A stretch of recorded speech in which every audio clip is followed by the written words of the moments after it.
வணக்கம் friends, welcome to Shalini's cuisine. நம்ம சேனலை நீங்கள் ஃபஸ்ட் டைம் பார்க்குறீங்கன்னா சப்ஸ்கிரைப் பண்ணிக்கோங்க. பக்கத்தில் இருக்க பெல் பட்டனை கிளிக் பண்ணிவிட்டு ஆல் கொடுத்துக்கோங்க. அப்போ தான் நான் போடுற எல்லா வீடியோஸுமே உங்களுக்கு அப்டேட்டாக வரும்.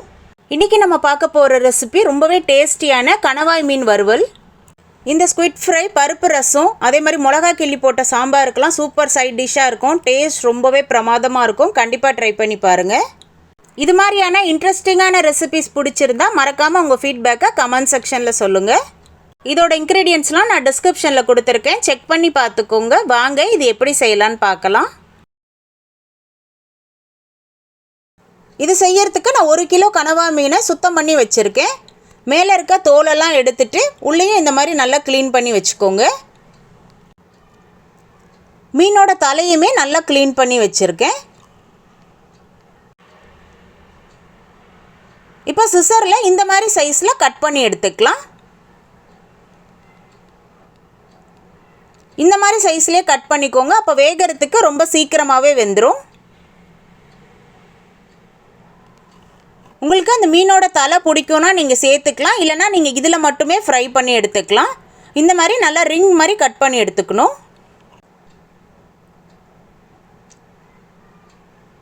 இப்போ நம்ம இந்த மீனோட தலையுமே சேர்த்துடலாம். இப்போ இந்த மீனுக்கு தேவையான மசாலா சேர்த்துடலாம். 1/2 ஸ்பூன் மஞ்சத்தூள், 1 டேபிள் ஸ்பூன் தனியாத்தூள், 1 ஸ்பூன் சில்லி மிளகாத்தூள், 1 ஸ்பூன் காஷ்மீரி மிளகாத்தூள், 1 ஸ்பூன் சீரகத்தூள், 1 ஸ்பூன் மிளகுத்தூள் சேர்த்துக்கோங்க.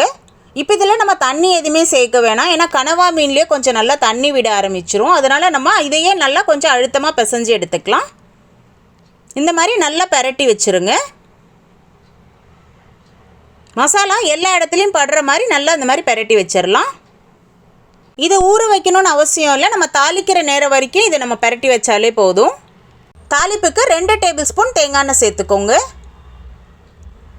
1/2 ஸ்பூன் சோம்பு, கொஞ்சமாக கருவேப்பிலை சேர்த்துக்கலாம். அந்த சோம்போட ஃப்ளேவர் நல்லா வர வரைக்கும் நல்லா பொரிய விடலாம். பொடியாக நறுக்குன்னா 2 வெங்காயம் சேர்த்துக்கோங்க. இப்போ வெங்காயம் நல்லா வதங்கட்டும்.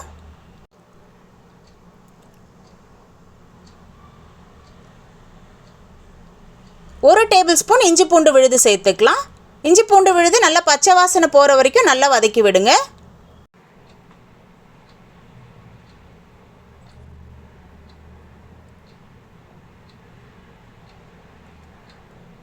பொடியாக நறுக்குன்னா 2 தக்காளி சேர்த்துக்கோங்க. இப்போ வெங்காயம் தக்காளி எல்லாமே நல்லா வதங்கணும்.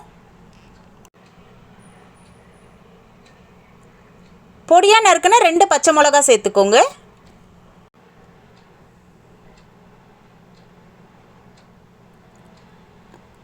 இந்த ஸ்டேஜில் நம்ம உப்பு சேர்த்துக்கலாம். உப்பு சேர்த்து வதக்கும் போது வெங்காயம் தக்காளி எல்லாமே சீக்கிரமாகவே வதங்கிடும். இப்போ இது எண்ணெய் கொஞ்சம் பிரிஞ்சு வர வரைக்கும் வெங்காயம் தக்காளி எல்லாமே நல்லா வதங்கட்டும். இப்போ இந்த அளவுக்கு வதங்கணுன்னா நம்ம பெரட்டி வச்சுருந்த கனவா மீனை சேர்த்துக்கலாம். இப்போ நம்ம தண்ணி எதுவுமே சேர்க்க வேணாம், எண்ணெயிலேயே நல்லா வதக்கி விடலாம். இந்த கனவா மீனை க்ளீன் பண்ணுறது ரொம்ப ஈஸியாகவே பண்ணிடலாம். அந்த தலையில் இருக்கிறது மட்டும் 2 கண்ணு சைடு அமுக்குனிங்கன்னா கருப்பாக மை மாதிரி வரும். அந்த கருப்பு போகிற வரைக்குமே தலையை நல்லா வாஷ் பண்ணிக்கணும். அதில் நடுவில் ஒரு பல்லு மட்டும் இருக்கும், அதை நம்ம எடுத்துட்டாலே தலை நல்லாவே க்ளீன் ஆகிடும். இப்போ நம்ம தண்ணி எதுவுமே சேர்க்க போகிறதில்ல, மூடி போட்டு வேக வைக்கலாம். இப்போ மூடி போட்டு குக் பண்ணதுக்கப்புறமா கொஞ்சம் நேரம் கழித்து திரும்ப ஒரு வாட்டி கிளறி விடுங்க. இந்த கனவா மீன் வேகும் போதே அதில் தண்ணி விட ஆரம்பிச்சிடும். நம்ம எக்ஸ்ட்ரா எந்த தண்ணியுமே சேர்க்க வேணாம். அதில் விடுற தண்ணியிலேயே மீன் நல்லாவே வெந்துடும். நம்ம எக்ஸ்ட்ரா தண்ணி சேர்த்தோம்னா மீன் ரொம்ப நேரம் வேக வைக்கிற மாதிரி இருக்கும். அப்புறம் ரப்பர் மாதிரி ஆகிடும், சாப்பிட்றதுக்கு அந்த சாஃப்ட்னஸ் கிடைக்காது. திரும்பவும் மூடி போட்டு குக் பண்ணலாம். இப்போ அதிலே பாருங்கள் எவ்வளோ நல்லா தண்ணி விட்டுருக்குன்னு. இந்த ஸ்டேஜில் 1/2 ஸ்பூன் கரம் மசாலா சேர்த்துக்கோங்க.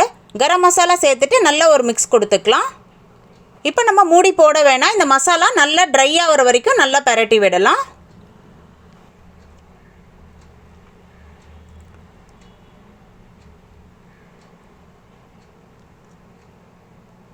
இந்த ஸ்டேஜில் பொடியாக நறுக்குன்னா கொத்தமல்லி சேர்த்துக்கோங்க.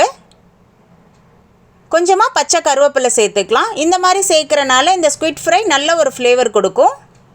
இப்போ கொத்தமல்லியும் கருவேப்பிலையும் சேர்த்துட்டு நல்லா ஒரு மிக்ஸ் கொடுத்துக்கலாம். இந்த ஸ்குவிட் ஃப்ரையை தேங்காய் எண்ணெயில் செஞ்சு பாருங்கள், டேஸ்ட் அவ்வளோ பிரமாதமாக இருக்கும். உங்களுக்கு தேங்காய் எண்ணெய் ஃப்ளேவர் பிடிக்கலன்னா நீங்கள் நார்மல் குக்கிங் ஆயில் கூட யூஸ் பண்ணிக்கலாம். கார்னிஷுக்கு பொடியாக நறுக்குன கொத்தமல்லி சேர்த்துக்கலாம். அவ்வளோதான், நல்லா சூப்பராக ரெடி ஆயிடுச்சு பாருங்கள் கணவாய் மீன் வறுவல். நல்ல பருப்பு ரசம் சாதத்தோட மிளகா கிள்ளி போட்டால் தண்ணி சாம்பாருக்கெலாம் இது சூப்பர் சைட் டிஷ்ஷாக இருக்கும். டேஸ்ட் ரொம்பவே நல்லாயிருக்கும். கண்டிப்பாக ட்ரை பண்ணி பாருங்கள். இந்த ரெசிபி உங்களுக்கு பிடிச்சிருந்தா லைக் பண்ணுங்கள், உங்கள் ஃப்ரெண்ட்ஸ் அண்ட் ஃபேமிலியோடையும் ஷேர் பண்ணுங்கள். மறக்காமல் ஷாலினிஸ் குவிசின் யூடியூப் சேனலை சப்ஸ்கிரைப் பண்ணிக்கோங்க. பக்கத்தில் இருக்க பெல் பட்டனை கிளிக் பண்ணிவிட்டு ஆல் கொடுத்துக்கோங்க. அப்போ தான் நான் போகிற எல்லா வீடியோஸுமே உங்களுக்கு அப்டேட்டாக வரும். எப்படி இருந்துன்னு கமெண்ட்லேயும் சொல்லுங்கள். தேங்க்ஸ் ஃபார் வாட்சிங்.